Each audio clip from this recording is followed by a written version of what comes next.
Yeah, fun. Okay.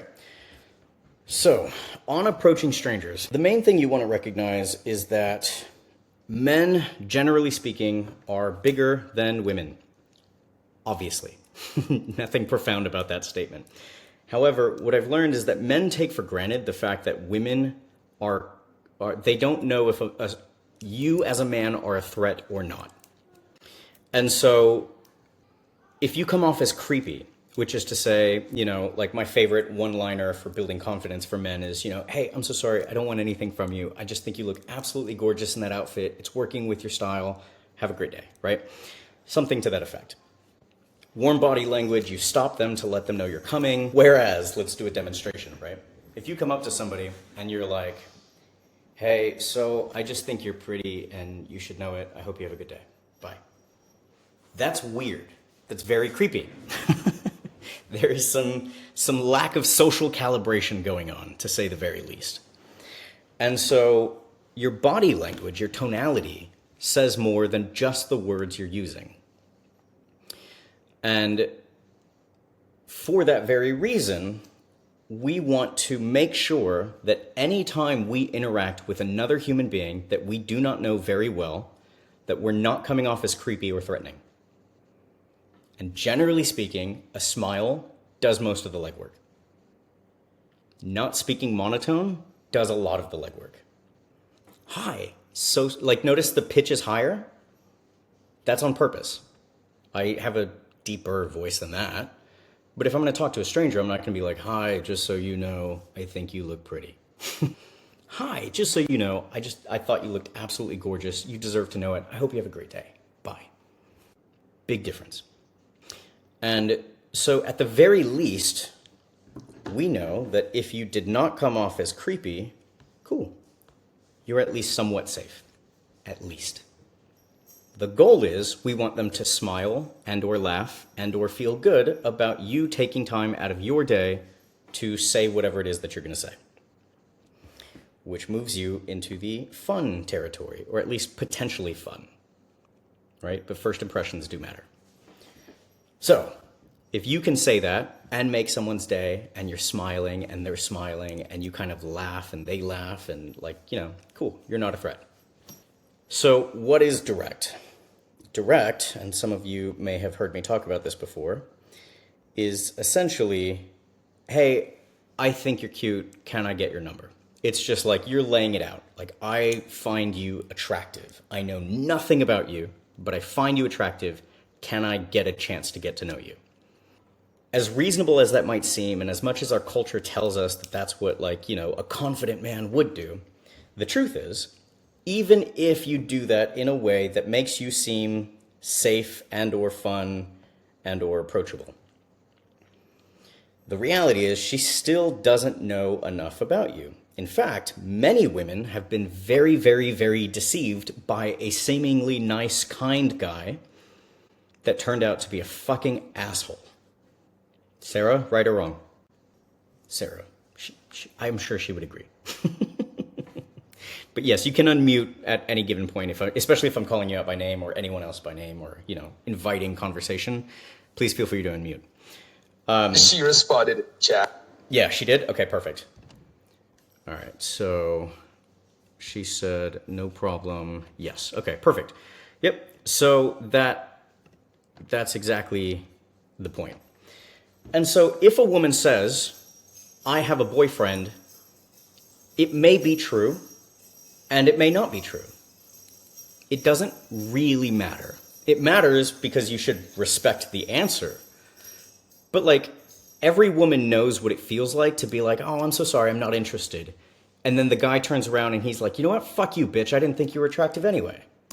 That only has to happen once or twice in your life for you to be like, I'm never putting myself in that position again. And so what have women sort of collectively figured out? I have a boyfriend is a very safe answer. Except for the guys that are like, so what? And then you're just like, good God, dude, seriously? What do you mean, so what? You're an idiot, right? Men are stupid. And the reality is you're going to be able to outcompete 90% of them very easily because you understand these very simple concepts. Now, how you do it is a skill set, but the goal is we're making the world a better place, not a worse place. Let's add this before my brain forgets it. Value add versus value take. Are you talking to her because you want something from her, or because you're just awesome and inviting more awesome people into your life? It's a subtle difference. It's pretty distinct. Hell, I can tell you when I first started my career, I didn't really understand the difference. Like, I understood it intellectually, but obviously I was approaching her because I thought she was attractive. So what do you mean? That kind of by default means that I should only approach women that I'm not attracted to? What are you saying? No, not at all. But if you treat everybody the same way, men, women, attractive, not attractive, your type, not your type, it doesn't matter, with the same level of, hey, I'm just here to have fun and get to know cool people, then it's not about whether or not she's attractive. Nor should it be. It's just about whether or not you have the social skill, the competence to talk to strangers. And if you do, then I assure you, you will have the confidence to talk to strangers, because strangers like it when you approach them. You do it well. And if every time you say, hey, I don't want anything from you, I just think you look great, you deserve to know it, have a great day. You do that 5 times, and you're going to feel good about yourself. Wow, most strangers don't look at me like that when I, talk to them. They don't respond as positively. And so we're training our nervous system to value add, fundamentally, by giving the throwaway compliment. Because I don't want anything from you. Now, what's really cool is when they pull you back and they're like, wait, who are you? Thank you so much. What's your name? She's inviting you into conversation.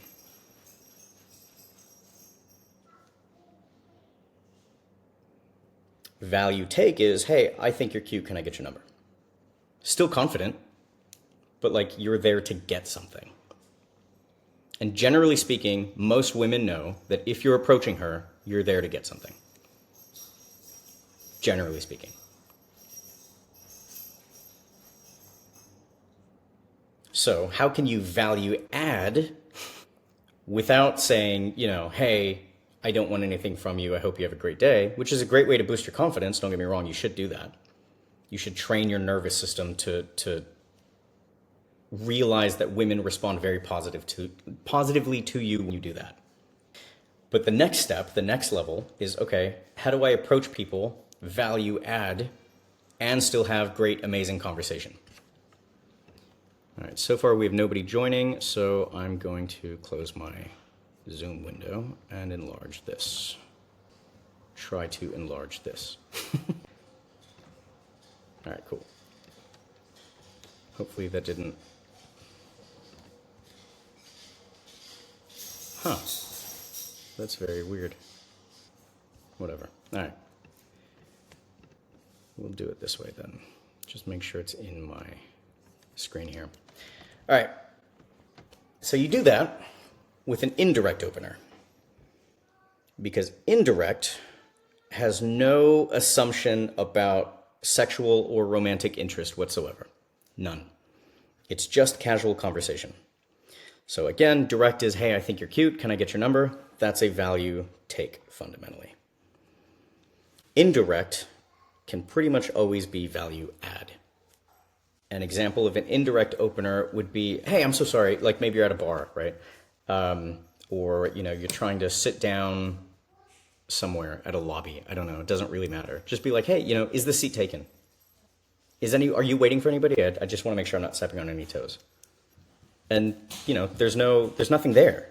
But you can go, oh my God, thank you so much. If they're like, yeah, it's safe, go for it. Just be like, oh my God, thank you so much. My name's Chris, by the way. Just, figured I'd introduce myself. Appreciate you being friendly. And then you can make small talk conversation that then leads to deeper conversation by qualifying, and we'll talk about all that in a second. But the introduction, the indirect, was not a value take or a value add. It was more of a courteous respect. Let me see, where you are and what the situation is. Because assuming that you're being respectful and we'll say socially calibrated to say, hey, just because there's a seat here doesn't mean that, it's open. I see you there. Are you saving the seat? No? Okay, perfect. Do you mind if I sit here? Yeah? Okay, cool. Thank you. I'm just appreciate you being so friendly, by the way. Then you go, I'm Chris. Cool. So if you're socially calibrated, you skip the creepy, you're at least safe. Handshake. Now, we build rapport, break rapport, qualify, and escalate the way that the attraction formula teaches us to do. And then you become fun as well. And, for those of you that haven't seen the attraction formula, good news, that's tomorrow's class, and the Masterclass is free on YouTube anyway. But thematically, that's what Saturday's call is about. So, indirect. What are the different types of indirect conversation starters? Well, there are, let's see, what color do we want to use? Use blue. All right. So indirect breaks down into situational,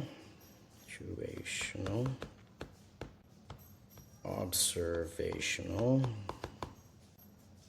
sure, and inner monologue. Man, this thing does not like dots. Okay, I can't dot my eyes. Monologue. That's right? Sure. All right, so these two are very, very, very similar in nature. But essentially, are you commenting on a situation that's happening, or are you making an observation and using that to start conversation? So an observation would be, someone's being rude to the bartender, and you're like, man, I can't stand it when people are rude to like wait staff and bartenders. It just drives me crazy. I don't care if you were in conversation with somebody or not. Somebody's going to turn around and be like, I know, like I can't understand I don't get why people do that. It's like, right? It's like, hi, my name's Chris, by the way. Also not an asshole. You make people laugh, haha. Value add. You're socially calibrated and potentially fun. But these are very, very subtle changes, subtle, what would you say? Indications that you are not a threatening person and that it would be interesting to have a conversation with you. From there, you still have to lead it, but we're not creepy. And for most men, the hardest thing is I don't know how to talk to people without seeming creepy. I don't know how to talk to strangers without seeming creepy. Can I interject real quick? Yeah, please. I have the problem where I do too much bro talk, and then when I go to talk to a girl, I give her bro talk instead of actual respectful, meaningful conversation. Okay. Like, I don't know. Like, let's say I crossed into the friend group, right? I noticed that the dude had cut up hands. I'm like, hey, do you have cut up hands because you do heroin, or do you have cut up hands because you're a mechanic? That's hilarious, by the way. Well done. Thank you. And, turns out, obviously, he's a mechanic. There's grease under his fingernails. Mm-hmm. Cool. Back and forth, talking cars, moving along, person to person. Get to the girl. And instead of, hey, obviously, my name is Dwight. Hey, bro, how you doing? Hey, that dress looks absolutely fucking bomb on you, homie. Good shit. Really pops your eyes and really brings out the earrings. Right. That's too. I see what you mean by bro. Too homey. That's too locker room. Right. So at that point, I mean, it would just be removing or changing the terms of endearment that you have for men and women. Like for men, I definitely refer to guys like, hey bud, hey buddy, hey, what's up homie? I do that too. And the temptation is to do that to women because like it's just part of your vernacular. But the reality is I would challenge you to, incorporate different, terms of endearment, right? What would you actually say? And like, for example, and I'm gonna invent things, right? Like, I'm gonna talk out of my ass here for a second, but like, you seem sweet. What's your name? That's a form of qualification for the attraction formula class, but like, basically, you're putting a descriptor on her, and if she goes, "I'm actually not sweet, I'm kind of a bitch," she definitely rejected your qualification. If she stays quiet, like, no comment, but like, it's possible that she's going to accept that you feel like she seems sweet, so she's likely to be sweet. If she's like, "Thanks, I am kind of sweet," great, she's going to be very sweet with you, right? So it's rejection, no comment, affirmation. Okay? Now, again, that's a form of qualification, but it's using a descriptor to not be so bro. Yeah, I found there was a lot of good content in what Dwight said. Say that one more time. A lot of what Dwight said had great content. Oh, the heroine? No, even the joke made with the woman. The joke, a lot of what you said was good. I think it's just about like, you know what? Let's say you would rewrite a letter because now you write the same letter to your, like an email to your buddy, and then you write an email to your boss. You just like tweak the tone. And even though the content is the same, because the tone is different, it works. Sarah's about to land a job here as a coach. Yeah, I tried. Even when I was in the military, I had that problem too, where I would talk to the boss, same as my buddies. I would get in trouble for it a lot. I would get dropped for it a lot. So it's been a lasting issue. So here's the thing, Dwight.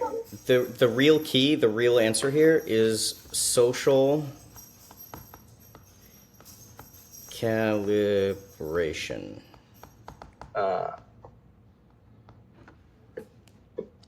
Social, that's an O, whatever.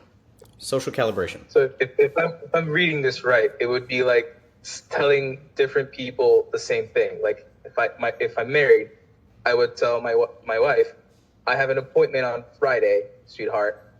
I'll be using the car," as opposed to my boss, "Sir, I have an appointment on Friday, 10:00. 1000%. I will not be present for this." And my coworker, "Hey, loser, I'm not going to be here. You're going to be alone doing maintenance all morning. Go fuck yourself. Bye." Well, hopefully you have a better relationship with your coworkers than that. But yes, yes. Okay. Right, but like, cool. So I got it.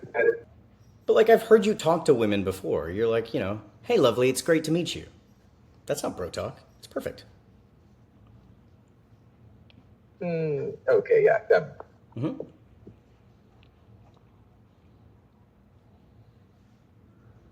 All right. So, does anyone else have any questions, or hey, can you expand on this before we continue on the different direct openers? Or like, I invite dialogue, just so we're clear. So don't feel like you're interrupting. Like, to me, this is making the class better, not like, if it's a distraction, I'll call it out. But so far, that hasn't happened yet. Okay. I thought it was interesting what you said about the safety part of it. Mm-hmm. So it happened to me when I was traveling, and I booked like a low cost place to stay. And I guess there was a bunch of hosts that you were randomly matched to. And when I showed up, I was there going to sleep alone in a man's apartment. So I was a little nervous about this situation. And then he started flirting with me and was like, "Oh, you're so beautiful. How come your boyfriend lets you travel alone?" So like, I was thinking, maybe if he was in that situation, he wouldn't be thinking about his physical safety, but I was, right? Yep. Yeah, most men don't appreciate that enough. Yeah, like if a man randomly is sleeping at my house, he's not worried that I'm going to do something to him, right? Mm-hmm. But the vice versa isn't true. So for me, I ended up saying, "Oh, my boyfriend trusts me." Good for you. Which is a lie. Like, I was seeing a guy, but I wasn't exclusive. But I was like, this lie is worth it to keep me physically safe, right? Yep, 1000%. And by the way, I want every guy to hear that she said we weren't exclusive. So Sarah, most men don't realize that it's okay to date openly, especially in the early stages. Especially in the early stages. Early stages of what? In the early stages of talking. So for me, when I'm dating, if people ask me if I'm exclusive, I'll be like, everybody I meet online is a stranger. I get to know them for 3 months. After 3 months, I'll make a decision. Cool. My goal is to make sure that somebody can make a decision before 3 months. That's my goal. But like, you know, that would be like, if you communicate that, then I know where you stand. But like, here's the thing when it comes to dating, guys, and like this is going off topic with approaching, but like still kind of relevant because it should happen pretty soon after the approach at least. Whether it's an approach because you matched on a dating app or an approach because like you met at a bar or a coffee shop, or it doesn't matter, right? Like you met in person. Basically, everybody should know something about you. And that is, you know, I'm coming off of a divorce. I am, you know, I'm somebody that likes to date openly. I'm somebody that, you know, I'm a family man first. It doesn't matter what you are. I place zero judgment on it. The key thing is you don't want to say it for the sole purpose of telling them that they should be that thing, right? So like in my early days when I was learning these skills, because that's how I teach it, it's a skill set. Dating is a skill. And so I would tell people I'm someone that likes to date openly. And then I would meet some women that are like, oh, I could never do that. Cool. I knew right off the bat that there was absolutely no point in me trying to build something with her, even if I found her attractive. There's no point. She's not okay with my lifestyle. That's okay. And then there's other women that are like, wow, that's fascinating. What's that like? And it didn't take long for me to realize that that was a woman saying, hey, I would totally date openly. Like for you, though. I'm someone that's looking for, you know, my forever partner, but I don't put pressure on any woman to be that. I'm just here, you know, creating experiences, having great times, and meeting people. Cool. Now I know, like she knows that you are someone that would definitely settle down, have kids, and get married if that's what she wants. If she doesn't want that, and bear in mind there are women that don't want that, then she knows where you stand. But either way, you don't put pressure on the other person to be that thing. The goal is either I made a friend or I made, you know, a romantic interest and I'd like to see where it goes. That's it. The only reason you shouldn't make a friend out of every interaction that you have is because they fucking suck. Like, sometimes people suck, guys. Don't beat yourself up at it. The goal is you don't suck. That's the goal. Is everyone tracking so far? Does that make sense? Do I need to elaborate or give different examples? Thank you. Cool. No, actually, please do give an example. Example, sure, but examples of what specifically?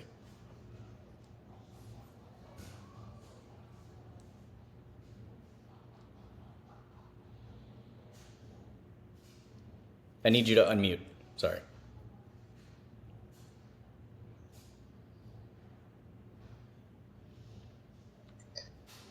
Okay.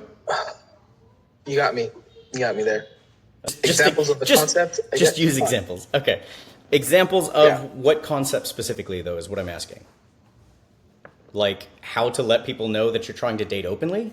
How to let people know that you're coming off of a divorce? How to let people know, like, examples of what? How to say it with open intent. Like, just because I am this way does not mean you need to be this way, but I'm cool with whatever way you are. Yeah. I am somebody that, like, assuming you mean open, like dating openly, I'm somebody that prefers to date openly, and I don't expect any woman to be okay with that. But the ones that are, just know that I'll never lie to you. I'm 100% upfront and honest about who I am, and I know there's a lot of men that will lie to have multiple girlfriends in secret.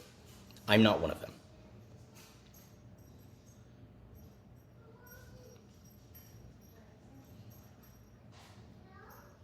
And even if she has no interest in being one of, you know, your multiple girlfriends, which is fine, she at least knows that she can trust you to be honest. Which makes you a damn good friend. Because women also have the problem where a guy will pretend to be their friend just to sleep with them. I'm sure that's annoying. So that level of honesty is a huge relief.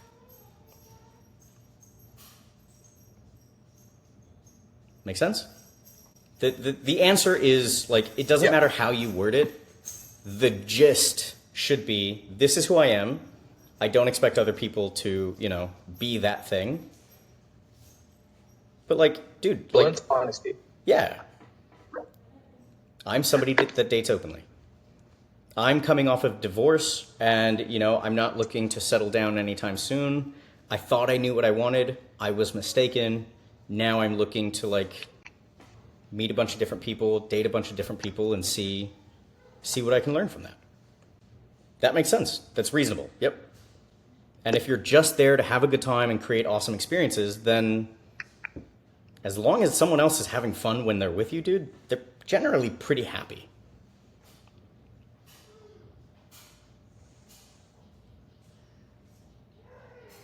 Now, if she's there because she's like looking for the one, and she's like, man, no one wants to be serious. It's like, well, like that's the difference between an expectation versus like, what would you say, a goal, right? The goal is to go out and hopefully eventually meet the one, but statistically your next date isn't going to be that anyway. Statistically, your next 4 or 5 dates are not going to be that anyway. So why is it an expectation that every guy has to be the one? You can say that. Why is it an expectation that every girl has to be the one? I realize that's not a winnable game. I'm just here to have fun and meet awesome people. Again, value add, not value take. Does that make sense? By the way, you're deluding yourself if you don't think women balance multiple men all the time. Like, they do. Not in like a slutty way. That's not what I'm saying. Don't judge women. But like, they have options. And sometimes they're comfortable not being exclusive for a while to figure out which guy is the best guy. Like, that makes sense.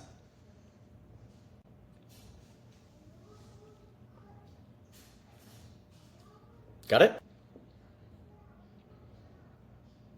How do you play off, I don't know, when it's offensive or when it's not your thing? But you know, it's a reality of life. Sure. I like, if someone, like, because it's happened a few times, right? Some women are going to be like, I could never do that. It's like, okay. You just don't react. You go, that's cool. We can be friends. I know that there's a lot of guys that would lie about that sort of thing. I'm not one of them. Ta-da, done. You just don't react. Because the truth is, a lot of guys will lie about that sort of thing. They've met those guys.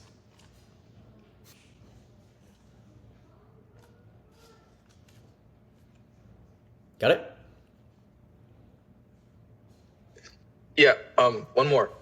Let's say you're honest about it and she says, okay. And then she catches feelings and then it becomes a problem. It's not a problem. It means that you became the exception to the rule that she thought she had. So like, I'll give you an example, right? No woman is like, I would date a short guy. Like, I want a short guy. That doesn't happen, right?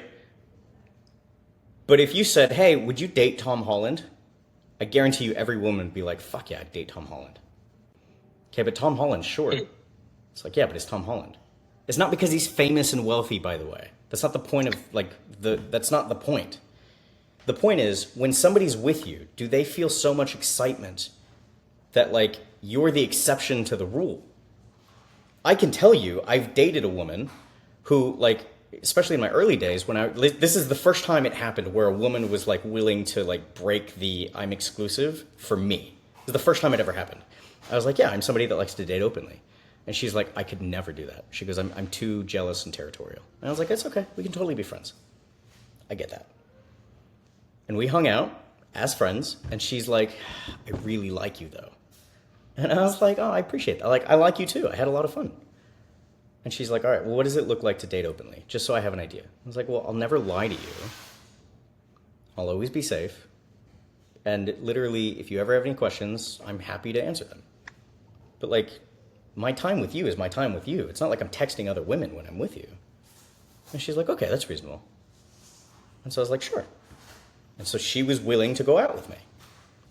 But if you asked her, would you like to date men that date other women? She'd be like, fuck no, I would never do that. But she'll date you. She'll date me. right? And it's not because I'm awesome. It's not because I'm patting myself on the back and I'm an alpha bro. Fuck that. That's stupid. Just be amazing. Add value to people's lives. It's rare. Like really rare.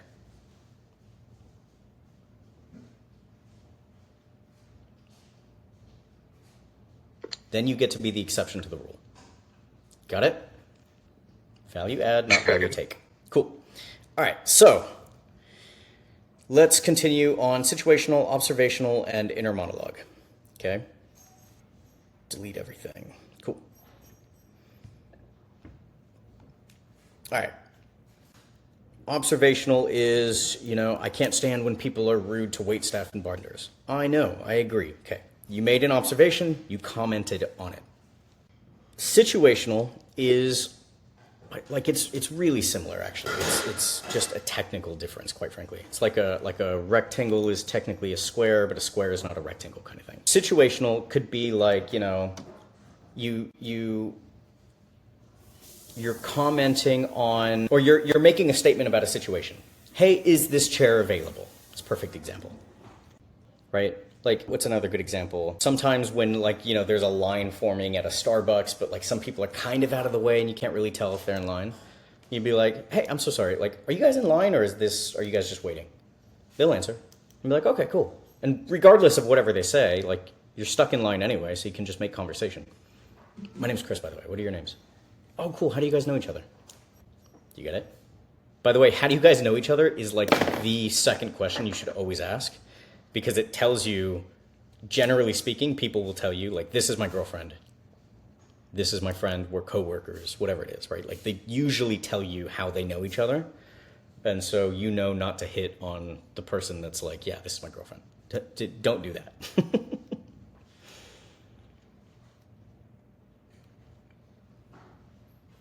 Just a pro tip. So yeah, situational, observational, inner monologue.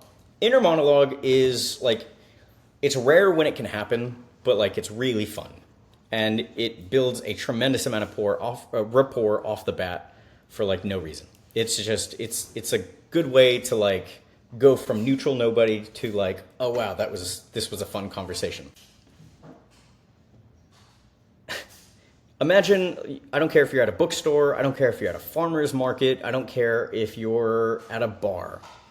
If you see someone looking and considering between two different things or more, right? But they're thinking which of these things should I get? What should I do? What choice should I make? It's very easy to recognize when another human being is doing that. They're looking at a menu, they're looking at a drink menu, they're looking at a dessert menu, it doesn't matter. But if you were you should totally get that one. It's what? You snap them out of whatever they're doing. It's yeah, you should totally get that one. It's the best. You could be talking out of your ass. I don't know. That one sounds good. That's what I would get if I were you. It's well, thank you. Yeah, I will try that one, actually. And the goal here, guys, is not that I'm limiting you to 3 different types of openers and this is the way to do it and there's no other way to do it. That's not the case at all. The goal is that if you're going to approach somebody, we want to maximize the chance that you are accepted and received into conversation. And so, really, they are rejection-proof. That's a J. It's supposed to be a J with a dot, but apparently this thing doesn't like dots. So rejection-proof.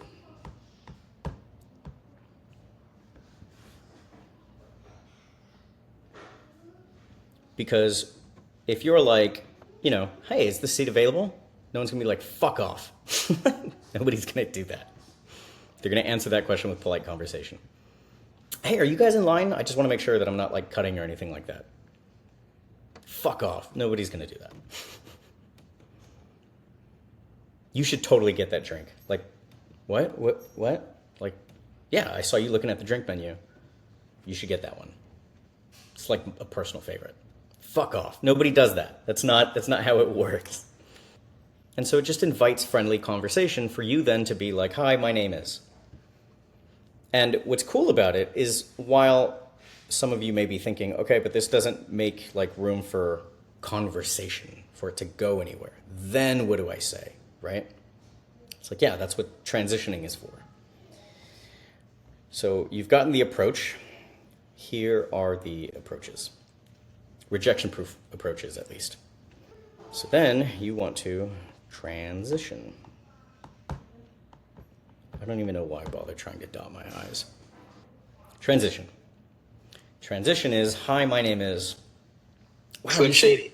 You seem so friendly, by the way. It's really refreshing. Sometimes people are just like in a bad mood and they just like have zero interest in talking to people. What did I do? I qualified that they're very friendly. Most people are rude. Most people can relate to that. But you are not. I love that about you. So they're like, thanks. And now they're going to be super friendly with you. Or at least they're more likely to. You could meet the woman who's like, actually, I'm mostly kind of a bitch, but like you caught me on a good day. I've met that woman. It's happened probably once in my 10-year career, but she exists. But like, that's just a very forward person that's just in a chipper mood. I wouldn't be afraid that you're going to run into her. That was a weird interaction.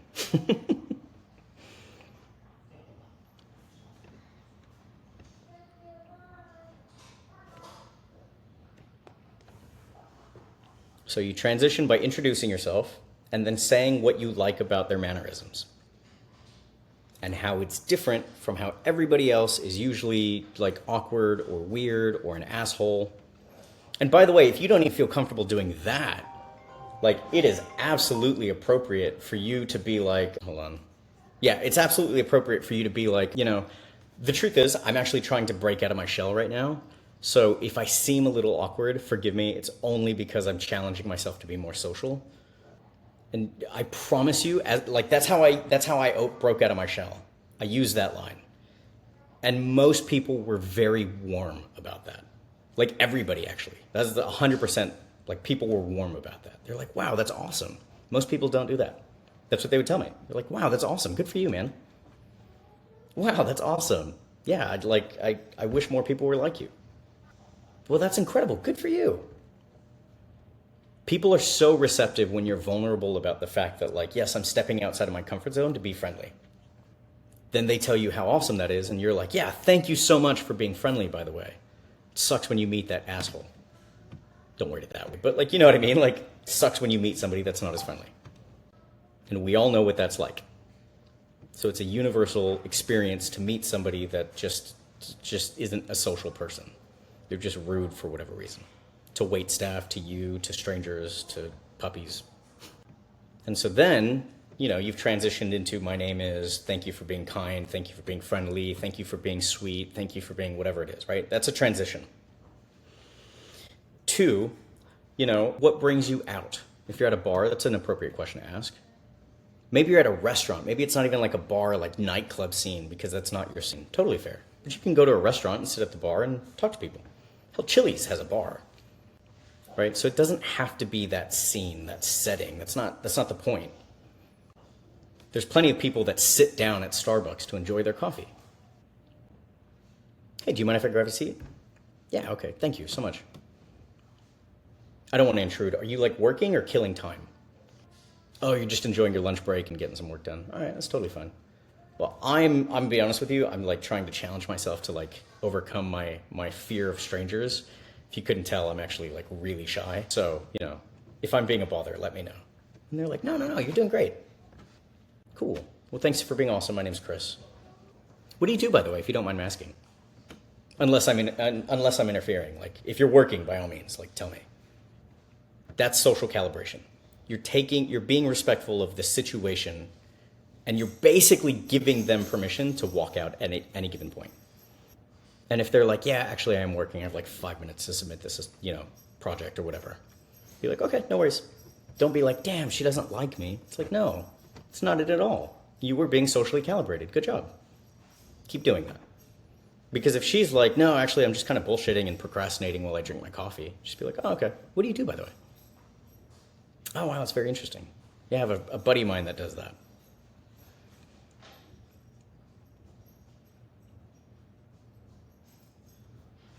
You could talk about like what coffee they ordered. You could talk about what they like to do for fun during their downtime. I would playfully tease. I'd be like, yeah, so do you normally spend your downtime at like a Starbucks, or is this like, are you waiting for a coworker or something?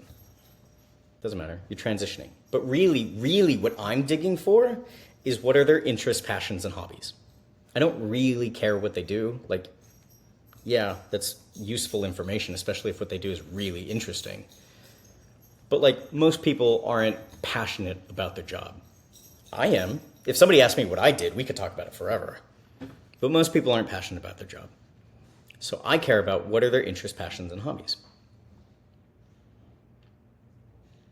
I care about, is that something you wanted to do? Or is that like, how did you land into that career field? These are all examples of transitions, by the way. Dwight raised his hand. Go for it. Would personal philosophies count, or is that too deep to start off with? I would argue that's probably too deep. I would say, randomly, do you have an interest in like philosophy? And if they're like, yeah, I find it interesting. I meant like one of my personal philosophies is to help make the world a better place. Okay. Right. Other people would probably say, oh, I want out. They don't want that. They want to be millionaires. Okay. So then, it depends on how you do it, right? Because you can volunteer information that then allows you to ask what their perspective on it is. But that's not, I wouldn't be like, hi, my name is Dwight. What's your philosophy on life? That's not a good trend. It's not socially calibrated.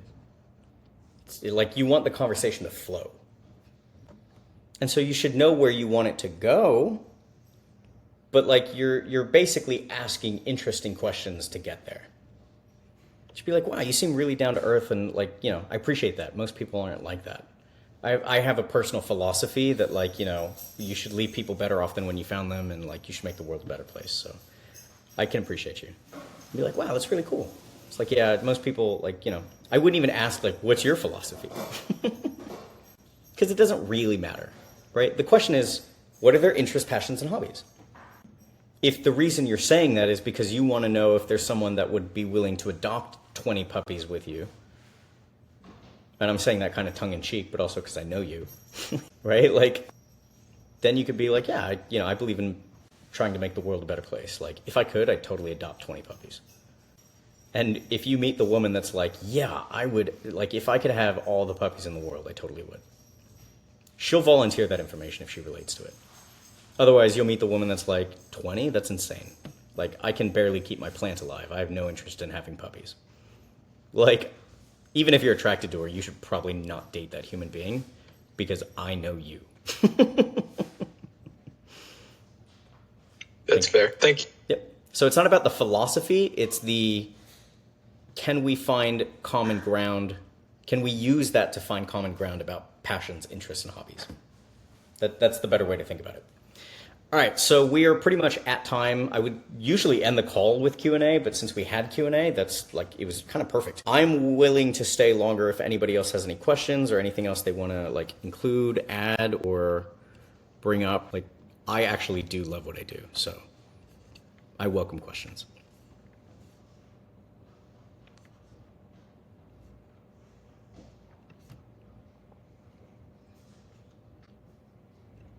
Corey, Gus, Sarah. All good, thanks. Okay. What's been your worst approach that you've ever done that somehow Hail Mary'd and worked? Oh man, that's a fun question. What was my worst approach that somehow worked?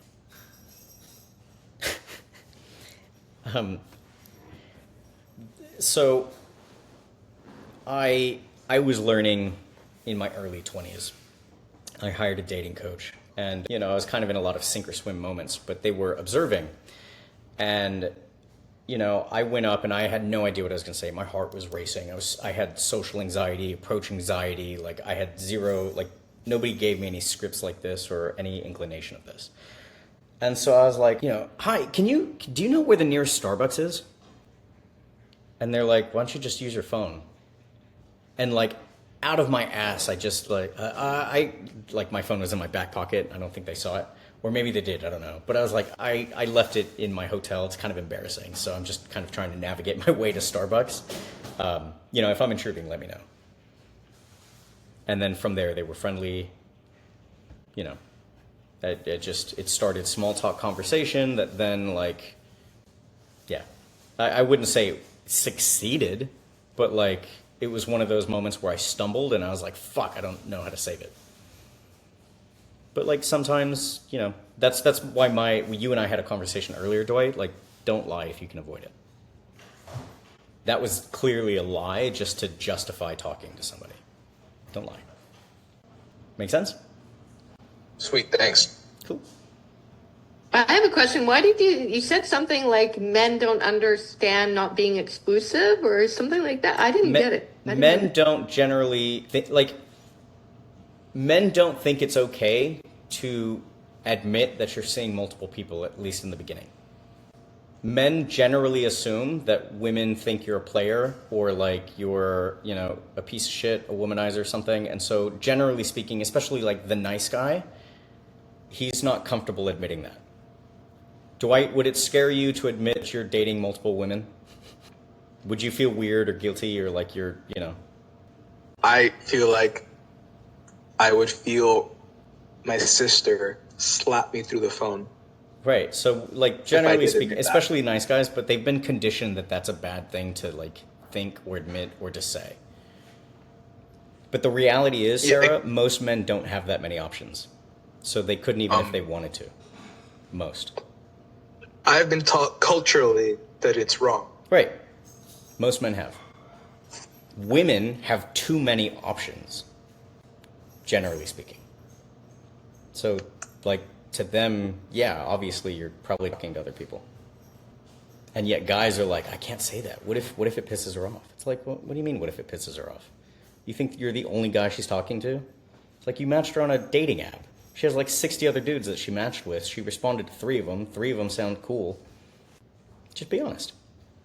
Now, if you're looking to stay open forever and be like, yeah, I'm somebody, you know, like I can tell you, like, don't judge me, guys, right? I don't judge anybody. But like when I was learning, I wanted the bachelor lifestyle. I enjoyed that. I enjoyed having multiple girlfriends. And so that was the story that I was telling you is like, I'm somebody that likes to date openly. The girl that was like, I'm not okay with it, she was willing to be with girlfriends. I don't say that to womanize. I don't say that to use people. I don't say that to manipulate in any way, shape, or form. That's what I wanted. And Sarah, you would be surprised because I am fucking surprised to this day how many men at least say, because statistically some of these dudes are lying, but you would be surprised how many men are like, no, I'm a one-woman kind of guy. It's like, really? Because there's a lot of women that say different. Like, for some reason, every guy is a fucking cheater for women. So either you're full of shit or you don't think you would take advantage of an opportunity given to you, which means you don't know what it's like to have that many options. But there's a lot of guys that think of themselves as a one-woman kind of guy. For some of them, it's true. Statistically, not for all of them.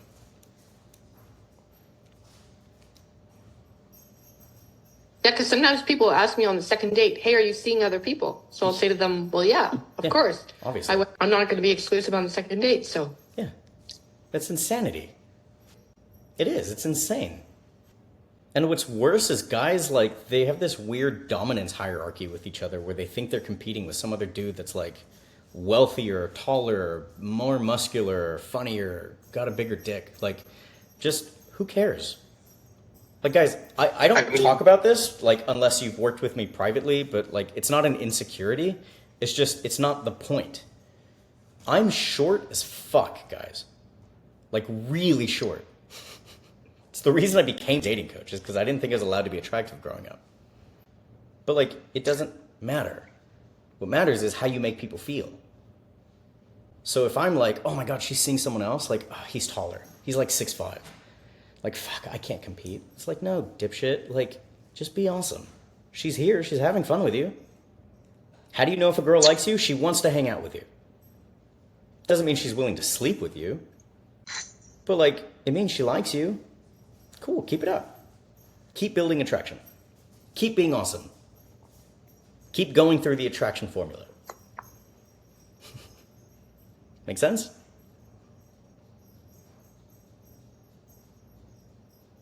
Yes. Cool. Build the bridge, get over it, use the attraction formula.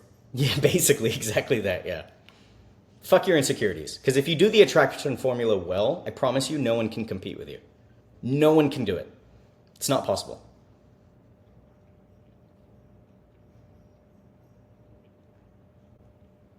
Sarah, I think you would be very interested in learning about the attraction formula. The attraction formula is my favorite subject. It's what I'm talking about tomorrow. So I don't normally offer 2 free tickets to these things, but you're welcome to attend it. Especially since I double booked you. I apologize.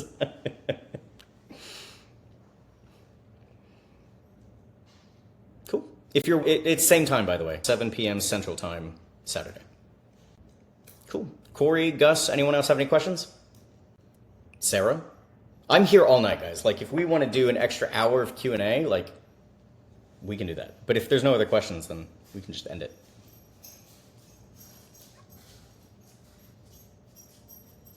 Going once? I got another stupid one. Okay, let's hear it. So far, they haven't been stupid, just so we're clear. But fair enough. All right, let's say you screw it up and you obviously, right? Right, so I was competing with someone else for a female's attention. And how do you project that it's okay that you're competing without overplaying, like you don't care to the point that it comes off as, oh, you don't care, so you're just covering up the job. Too nonchalant, I guess. So I need more specific details, but I'll tell a personal story. Okay. When I first started dating my wife, so my wife and I knew each other in high school, and then we reconnected like 10 years later, or 6 years later, or whatever it was at the time. When we went out, like, I told her exactly what I tell you guys to tell women. I'm somebody that likes to date openly. And she's like, oh, thank God. I've gone through a string of like really shitty relationships and I'm not looking for anything serious right now. Bear in mind, we also had a history because we knew each other in high school, but like we reconnected after so much time. We're different people. And so we kind of bonded over the fact that this is a no pressure, like fun. And, you know, I even like made a game with her of like, you know, let's see who can get a phone number first. And so we pretended to be single for a while to see who can get a phone number first. Now, as a dating coach, that's a fun challenge for me because it's very easy, generally speaking, for women to get a phone number if she wants one. By the way, I won. But anyways, there was one point, we went bar hopping. There's one point where this dude comes up and he was at least 6 feet tall. He's a tall dude. Buff. And, you know, he had too many drinks for his own good, for sure. And he comes up and he basically, in so many words, says, hey, I'm going to steal your woman from you. And I looked at him and I go, good luck.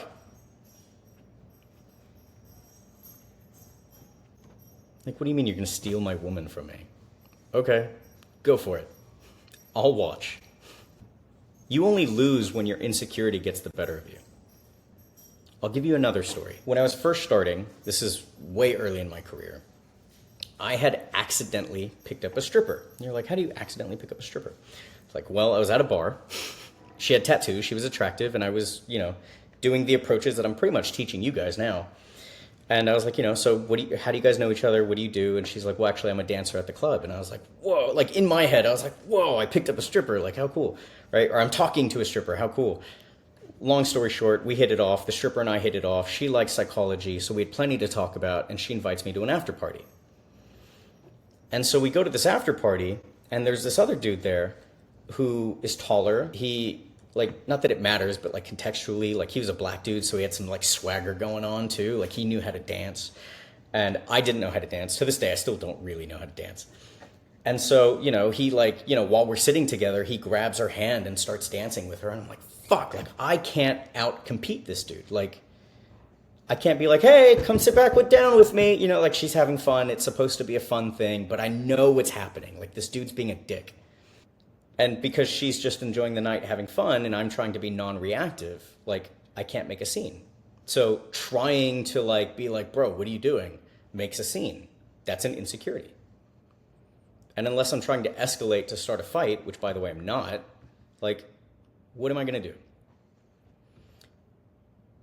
My mentor at the time was, this is kind of a side note, but it goes back into this conversation directly. I'd seen pictures of him before he became what was then called a pickup artist. And as a pickup artist, he's a very good looking dude, like just very well dressed, very well put together. Like he's a very handsome guy.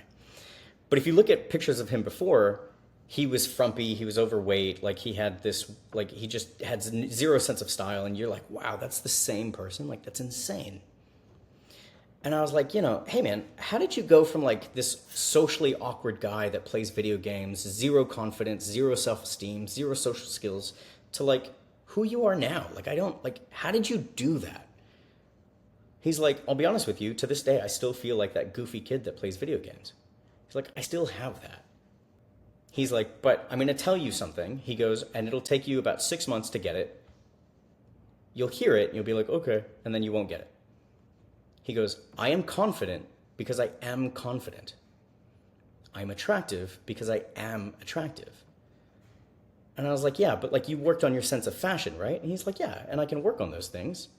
But like with the fashion, without the fashion, I'm me. So am I insecure or am I confident? And I was like, okay, I get it. So going back to this night, the guy that's super confident, good looking, like definitely just fucking stomping all over me as far as this woman's attention goes. It's like fucking hurt my feelings, actually. And so they're talking, and they're kind of playfully teasing, but she says something to insult his intelligence in a very teasing way. Like, it's a public area. We can all hear it. Like, it's a bunch of people talking to a bunch of different people. And he reacted in a very aggressive way. I don't remember what he said, but like the room stopped. And he was like, I was just kidding. And she goes, no, you weren't. And he's like, yeah, we were just messing around. I was just kidding. And she goes, no, you weren't. Like, you lost your shit just now. And she insulted his intelligence in a very playful way, in a way that, quite frankly, should not have insulted his intelligence. They were being playful. I don't remember what was said. That's not the point. But that's when I got his lesson. I was like, oh, he's not confident because he thinks he's actually confident. That's ego. That's all show. That's all like bravado. The moment somebody like touched a nerve, he lost his shit. The insecure kid who thinks he's not smart came out. And he lost. Guess who went home with her? And that's when I understood. I was like, oh, I am because I am, not because of some external validation. And so, like, I've had various versions of this conversation with people before where, like, what do you do when someone hits on your girlfriend? It's like, well, like, are you threatened that she's going to leave you? Well, no, but it's like, then why are you reacting? She's with you. Why make a scene? It just tells people you're insecure. Don't do that. In fact, the less you react, the more impressed she is because every other guy fucking acts like an idiot. Going back to my story, good luck. What the fuck's he gonna do at that point? Nothing. There's nothing he can do.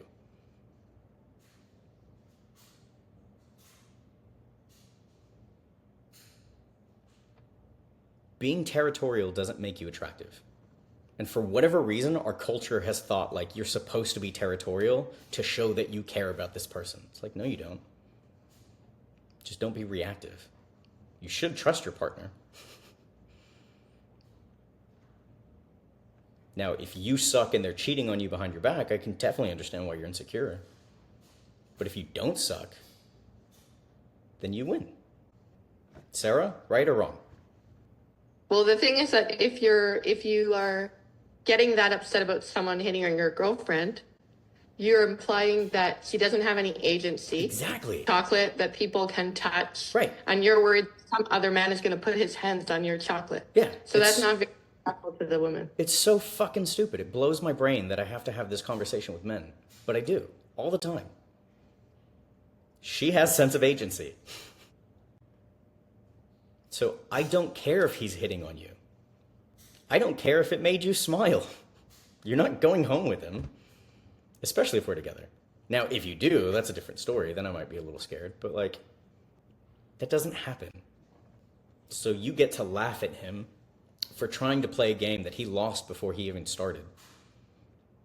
You seem super secure, and she feels great because, like, wow, this guy is, like, not insecure. He trusts me. That's amazing. It's rare.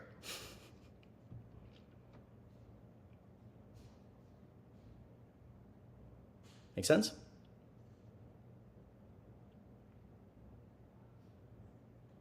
I'll give you another example of like, I am because I am. I used to be in the Marine Corps. and I had an officer who was like a former boxer, and like he's as close to like a Rocky caricature as you could possibly imagine, like the boxer. And you know, we've hung out together. He's amazing with women, like just amazing with women. I used to be super jealous. And as I'm learning these skills, we had another, you know, junior Marine that was with us, and you know, he was feeling insecure about somebody else talking to his girlfriend, or somebody else making a comment about his ability to attract women, something like that. And he's like, dude, it pissed me off. I was like, why? He's like, because why would they fucking say some shit like that? And I was like, okay, watch this. I was like, Lieutenant Morado. He's like, yeah. I was like, you fucking suck with women. And he looks at me, he goes, okay. And I was like, do you see that? I was like, we both know he's great with women. But like, if anybody tries to tell him he's awful with women, he's just gonna scoff in your face like you're a fucking idiot. Why would you react if it's not true? You're just telling them that you have an insecurity. And he's like, I never thought of it that way. It's like, yeah. Stop trying this macho nonsense bullshit. Be non-reactive. That's the true dominance. Be non-reactive. That's true security. Just own it. If someone came up to me and was like, bro, you're fucking short. It's like, yeah, I am. Good eye. Like, what's your point? So is it essentially showing weakness, or? To be reactive every single time, yes. Absolutely, no question.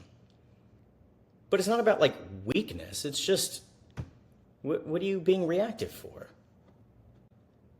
I'm short. Cool. There was a time where I would have freaked out if I was with a woman and some guy's like, you're short, what are you doing with her? Like, that would have hurt my feelings. But now I know it doesn't fucking matter. Also, I'm going to outgame this dude. And he's not going to know why. Why? Because I have the competence, the skill set to do it. And confidence is competence. If I know I can do something every single time, I'm going to feel confident. If I've never done something but I feel confident in myself, it's kind of a delusion, but also like, it's not really confidence. It's just confidence in your ability to achieve a result. Doesn't mean it's going to happen. It just means that I will eventually. And I'm willing to look stupid to do it. Why? Because I know if I keep doing it, I'll get good at it. It's a hard lesson to learn, but that is the lesson.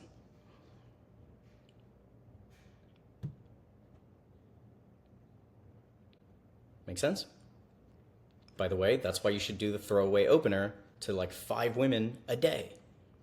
And you're like, 5? That's a lot. No, it's not. You walk past 5 attractive women every day. You walk past somebody that put effort into their look every single day.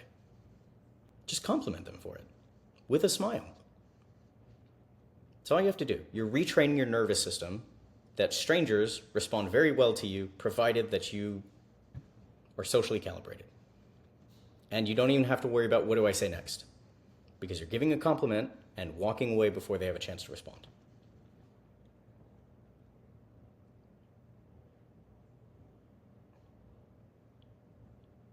Make sense?